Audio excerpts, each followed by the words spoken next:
All right, with me today we have Sujan Patel, CEO and co-founder of Mailshake, and actually acquiring a number of other companies. But Sujan, thank you so much for coming on the show. I'm excited to hear your story. Yeah, thanks for having me. It's definitely gonna be it's definitely been an interesting ride the last 5 years. I'll tell you that. Yeah, we were talking a little bit before we started recording, and obviously your success is something I definitely admire. But for these conversations, I really want to focus on the beginning days when you didn't have a portfolio of companies, when you were just starting out with Mailshake. And so, with that being said, when you were starting at zero, what were some of the things that you struggled with growing to, your first 1 million in annual recurring revenue? Yeah, man. I think, man, we're still struggling every day, right? Because I have a lot of companies, am in those points still now, right? So it's fresh in my head. But specifically for Mailshake, I think one, we start off as we pivot into what Mailshake does now. We started off as a content marketing tool to help marketers and content marketers promote their content. And so we struggled with like initial success, right? So what I mean by that is like we got our first 150 customers within like 24, 48 hours of launch because we did a lot of pre-marketing, pre-launch marketing, and kind of built up a bunch of high email list and people who were actively invested into building, joining our journey.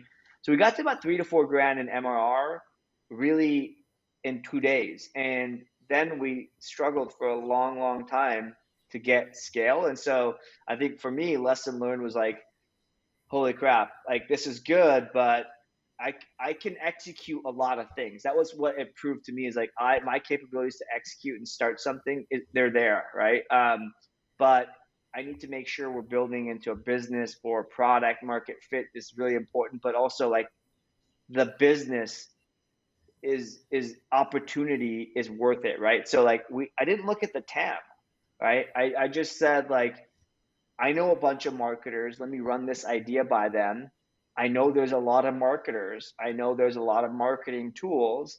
Had I spent more time investigating the idea behind contentmarketer.io or now Mailshake, I would have said marketing tech is a high churn industry. I'm going to stay the hell away from this space because I want to go find an industry that has lower churn because your growth kind of can it takes away from your growth. Like, so just because I can drive a lot of customers, uh, the churn is going to take away from my ability to grow. So I think that was the biggest lesson. Number two is like focus on that product market fit. And although I did a bang up job, in my opinion, to market the customers, it took me from the 2 days to get to 3,000 MR, 4,000 to it took until like maybe late 2017 to get to a million ARR. So like that was like 2.5 years.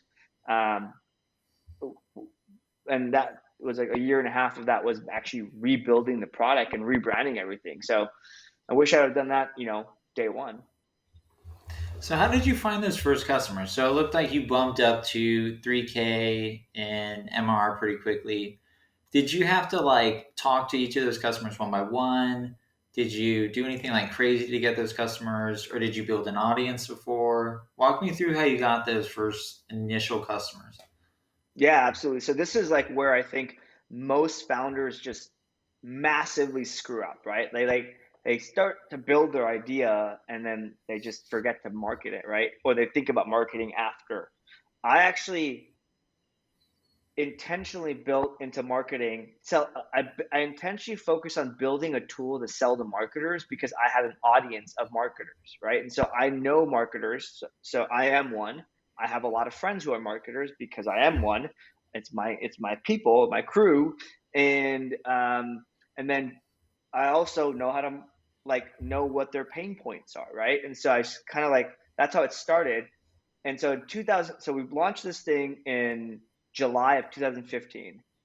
I started marketing it in February 2015. We came up with the idea and I found my business partner in like February 1st, right? We started marketing February 15th. So we put a landing page up, said, we're going to make content marketing freaking better, right? That's what it was something better than that, but it was like a vague slogan that said, we're just going to make content marketers' lives better or something like that. Opt-in form. a blog, started blogging weekly, creating content. Content was kind of like, I would say C plus content. Like it wasn't amazing, but we didn't have time. Just like look, what do content marketers have problems with? We just started creating content. Started focusing on building that email list. The other thing is, but before I did that, so like that's February 15th when we like started marketing, what's now Mailshake. 2014 January and all of 14 through 15, I was focused on building an audience of marketers. So I built my personal email list, my personal blog, sujanpatel.com. I wrote a book with a buddy of mine on growth hacking called 100 Days of Growth. We ended up promoting that at the end of 2014 and leading into 15. And that whole promotion process helped me build an email list of 40,000 people, of marketers roughly, or founders, or people who I could then use that to promote. So I built my personal brand using that. So my goal was like, I could build any SaaS company and I would have an audience, right? And that's what I use to then funnel through. Here's the first product I'm building, and then and essentially I was able to funnel those 40,000 people into an email list about, I think, 3,500. And then I gave everybody from February 15th through July sometime when we launched. I just emailed everybody every week or two with like a blog post and like where we're at with the product, right? Like here's a sneak peek. And everybody of those folks, I used the launch model essentially. I gave everybody a steep discount. I think it was like 90% off. So they were all paying like, I think $10 a month or something like that when we were at $50 a month. And that what built my initial steam. And then those folks, I also got influencers. So along the way, when the product was kind of like ready enough, I think this was like maybe 2 months before it was actually out the door, I started doing one-on-one calls, just started to like pitch, or like, and again, because I built my audience, I built a Slack group. I just added a bunch of marketers I like thought were cool. I still run that. I still am in a Slack group. I think it's like 300-400 people now of like marketers I admire or like, and want to hang out with. And so I just asked those folks, like, hey, like, here's what we're working on. Can anyone give me feedback? And I just got that feedback loop, right? But my goal wasn't the feedback. That was nice. My goal was to get influencers to talk about our product. And they talked about it before it was live, right? They talked about how awesome it is before they used it. They saw it. They had vested interest because they wanted to see me succeed or whatever, but they actually haven't used the product, right? So again, part of the plan, right? I was intentionally like trying to get influencers. I wanted to be best friends with influencers to promote my stuff. And then after I launched, I did kind of a co-promotion, not co-promotion, like a lot of guest posting and kind of like reaching out. Like I would guest post on any site that had an email newsletter and a marketing audience, because my post would get out there. And in my newsletter, I begged everybody. I begged the publisher or whoever it was I was writing on. Is like, hey, look, launching company, put my life savings in this stuff. Can you put a byline of like, check out his tool, right? And half the people did probably. I like that. So I two questions from that. So you had a pretty good initial pre-launch strategy. How important do you think that is for entrepreneurs starting out today? Like, would you even launch a company today without having like an audience strategy in place before? And then second question there, how important do you feel, have you heard of like founder market fit, where basically you're a marketer, so you understand this industry and you're passionate about it. Do you think that had anything to do with your success on the road to, your first million? Second question, no. And I'll tell you why in a second. The first question, 100% important. It is the difference between succeeding and launching with traction and like momentum, or starting with nothing and building the momentum. I mean, it's as simple as that. Like it's still possible to build people do it all the time, but I think that absolutely contribute to the success. of the brand. And it's really funny. Probably the first like 4 years, 5 years, people thought we're, so 5 years, this is like year six for us now. So up until last year, people thought we're, and they still do, I think they thought we were way bigger than we were. And it was just all because we like just constantly marketed the crap out of our product, right? It turns out we got stuck because our product was crap, right? And it actually wasn't the product was crap. It was that we found a specific hole of why like we hit a failure point early on in our product for our customer hit a failure point in our product. But anyways, the second question of like, do you have to be passionate? Do you have to love the industry? No freaking way, dude. In my career, I've done marketing for plastic surgeons and lawyers. I don't give a crap about that. Like, It's still I marketing though. You're still it's still taking your market. skill set. I like marketing in boring industries. The most successful stuff I've done is in HR tech. I think this stuff is so boring, but I find it as a marketer to be doing marketing in a new industry or like HR tech, a, a not so sexy industry, it's really hard. So it makes me a better marketer, right? So, by the way, when I started Mailshake, I was the head of marketing at a company called wheniwork.com. It's like an HR tech software. So I was literally like just building stuff um, that I had learned. So I knew I was always, I've been doing marketing forever, since early 2000s, but I didn't know how to run a SaaS company. And so I sold my business and I took a job at this company and I moved to Minnesota. So like I was really committed to learning about SaaS. I went from San Francisco to Minnesota, and most people make the reverse move. Right. Um, and I was like, I'm going to learn everything about SaaS that's not the marketing part. And then 6 months in, I was like, cool, I'm going to just go build stuff as I learn it and do it myself. So, anyways, that's kind of like the what was happening at the time. So why I shoot myself in the foot by like not understanding the TAM and the big business of like the industry I'm getting myself into. But I didn't care. I was like, I'm just gonna go do shit and execute and just see if I can actually get something off the ground. And the next idea I work on will be the right one. So that was kind of like I didn't care about this one. And turns out, we have 9 companies or eight companies. This is the biggest company. So, Yeah, turns out I probably should have cared a little bit more, but yeah, it is what it is. that's awesome. And then, so in terms of mistakes, 0 to 1 million, what would you say, like maybe your one or two, if you can go back in time and tell yourself, like, hey, don't do that, it's not going to work, or maybe just a time that was super challenging. What's like the first things that come to mind? Yeah, yeah. So I'll go linear, like in timeline. So 2015 should have pivoted faster, right?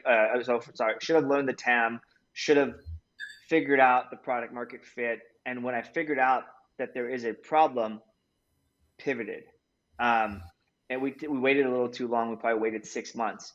Number two is I should have focused on failing faster. So 2016, we it took us a bunch of launching micro tools to find out what the new like what the pretty much what the current version of Mailshake is, which is the email outreach part, and now we're more sales engagement with dialer and stuff like that. But anyways, my point is when we figured that out, I should have just doubled down instead of what I ended up doing is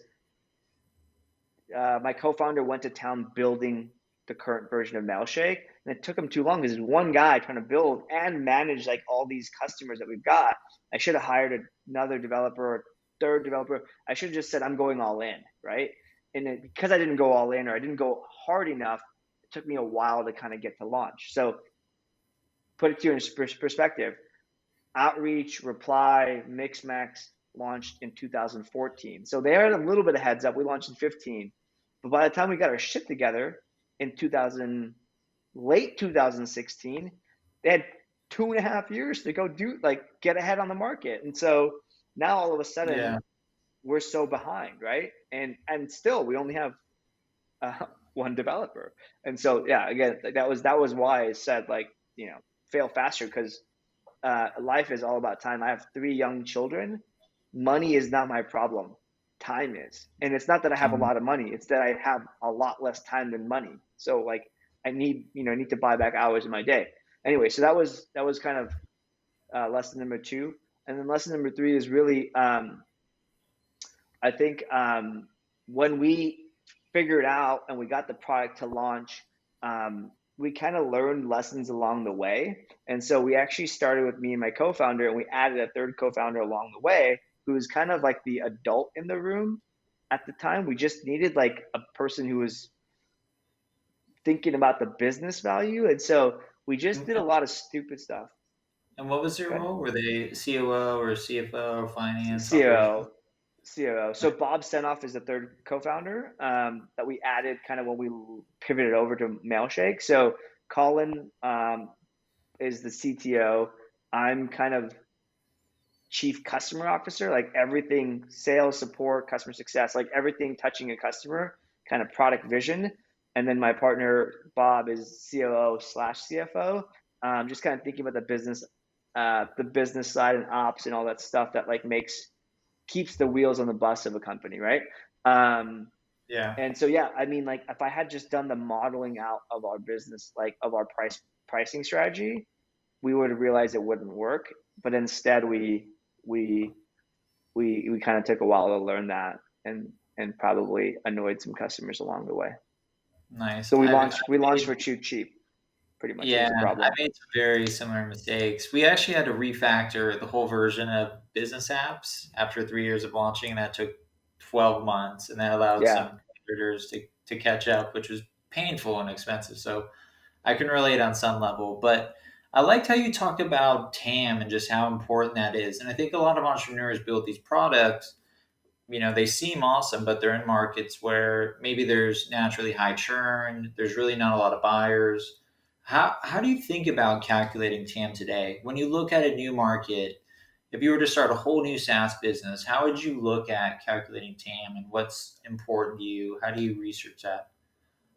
So I don't actually know how to fully do it. I'll admit. I don't have the answer, right? I don't think anyone does. Yeah, I don't think anyone does. But like, yeah. So what I do is I try to find how many people. I have two problems I'm trying to figure out, right? How many people are like gonna buy this software, whatever it is, or idea, right? Like how many customers, how many businesses exist in this space, right? And then number two is like how much can I charge? Like how much are people willing to pay, right? And I think number three is like how big is this problem for that customer?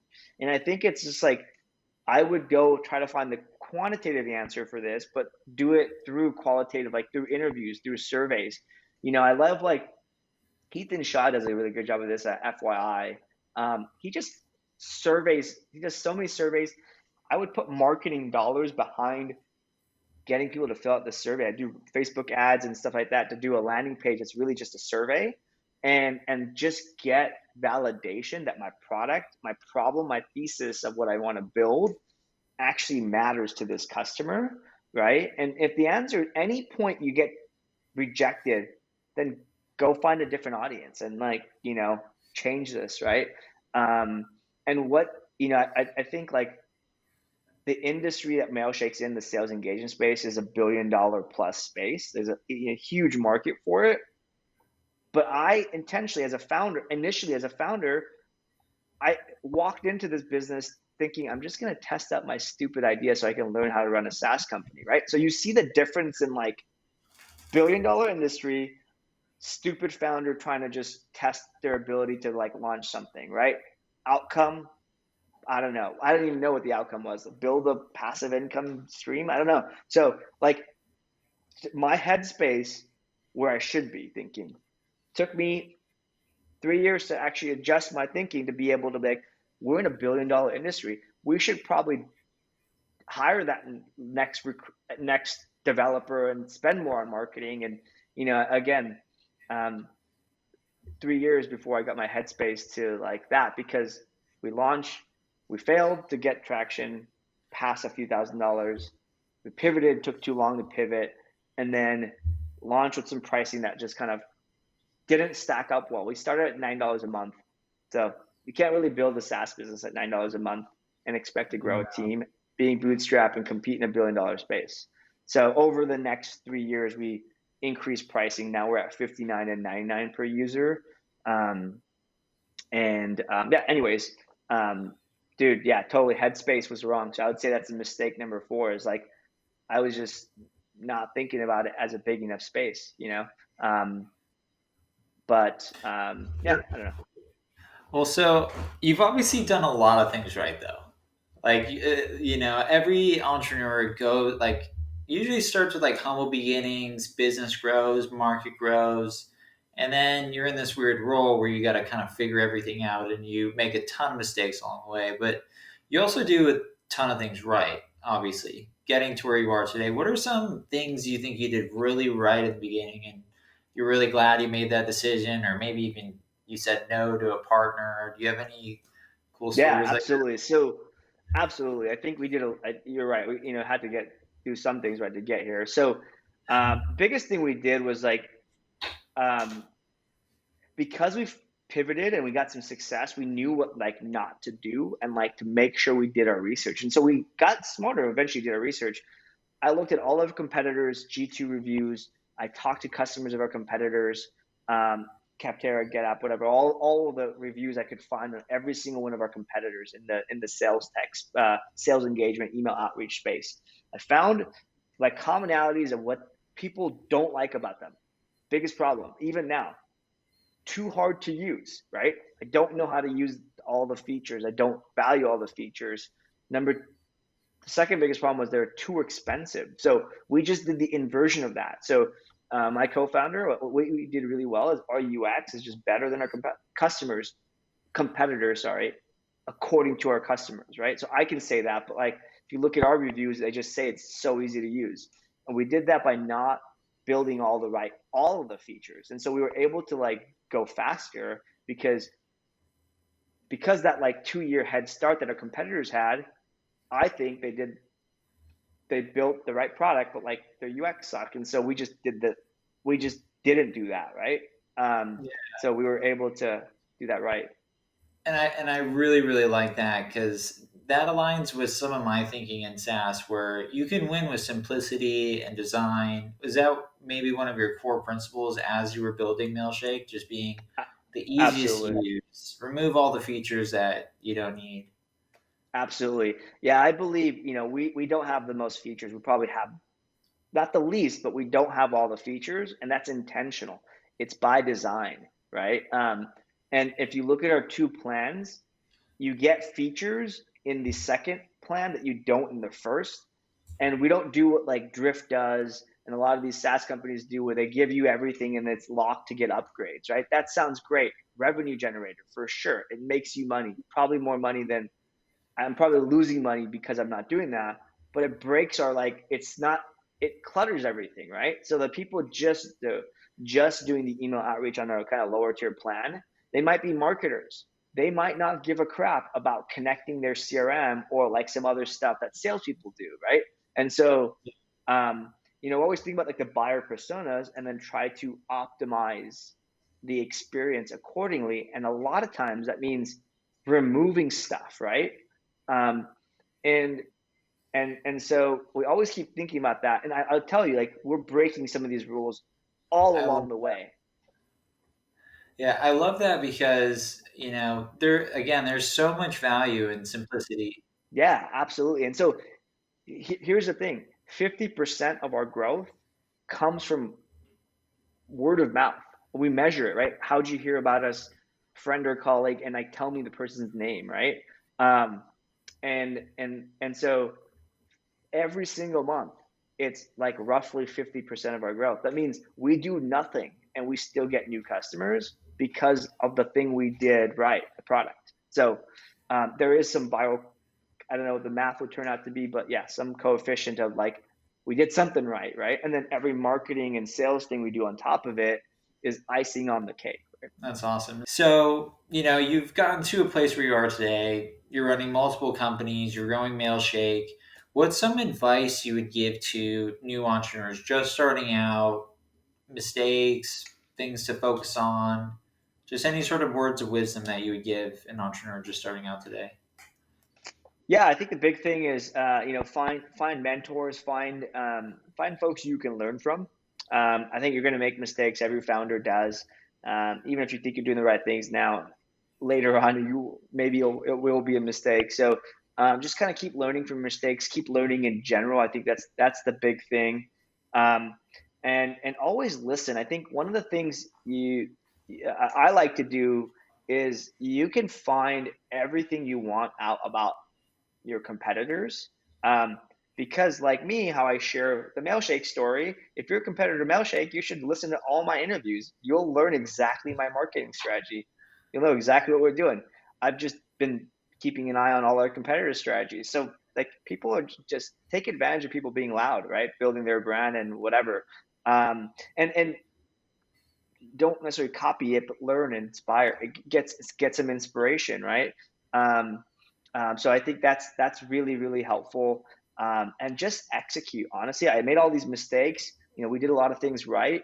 Well, we did a few things right. We made a lot of mistakes, and I think none of that would have happened if I just didn't focus on executing, and I wouldn't be here where I am with 8 companies under our belt. Um, double year over year, double growth if I just didn't focus on executing and being okay making those mistakes. I think that's really, really good advice, because you can look at a lot of businesses today, even if they're not exactly in the market that you're in, and you can borrow advice or just tactics that they're doing and apply those to your business. So I think that's really good advice. And then definitely mentors as well, because what's exciting about business is there's so many people like you that have gone down the path that so many people are looking to go down. And the more you connect with those people and learn from them, maybe they can help you avoid mistakes that you've made or I've made along our journeys. Do you still have any Absolutely. mentors that you speak to today or anything like that?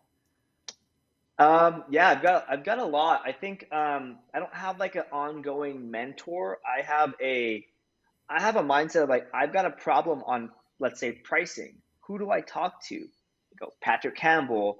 I think about who else has solved that pricing problem, right? And just kind of go down my kind of Rolodex of folks, like anything product related. I always talk to Heath and Shaw about it, and a few other folks that I've met along the way. But yeah, I think like it's like I always think about like category of problem or thing I'm trying to figure out, and then like the mentor for that. And I have I and instead of having like a formal mentorship, I've kind of got like a lot of informal mentorships and just try to be around the right circle. So my goal is to try to be the dumbest guy in the room in every room I'm in. Um, Sometimes that works out. So yeah, I just hang out with smarter, more successful people than me. I'm a part of EO Entrepreneurs Organization, which is cool. I think that's helped me kind of get a just be around other folks that are not even remotely in the software space and just kind of learn about from their stories. But yeah, just that's the big thing. I want to go back to one more thing real quick. I know I'm a talker, but the when you look at other companies, don't assume they're successful. That's one mistake people make, or they have their stuff figured out, right? Like I don't ever look at like competitors like that must be working. I'm going to try that. Like What's maybe assume like the an opposite. example? What's an example? Like maybe they raised like 20 million bucks and you probably assume like, oh, they got it all figured out. But when you go in that business, it's usually fires nonstop and they're trying to figure it out. How do you kind of determine if a company is doing something right versus something like not correct? Um, I think ultimately it's like I look at stuff as revenue, right? Like I think the startup space there's a lot of like there's a lot of like I've raised this much funding and influencers talking about it and all this stuff. And I just think about are people what's your actual freaking revenue? How many customers do you actually have? And are they happy with your like is your product any good, right?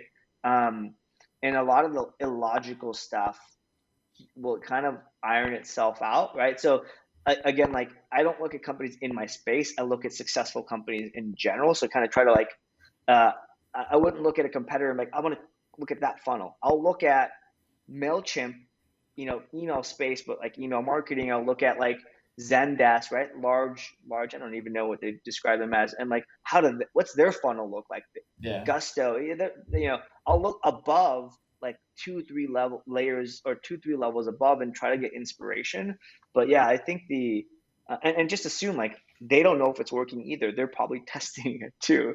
Yeah. And again, I like your approach of like just the words you use here is like get inspiration, make and use that to inform your decision. Don't use that to make your decision.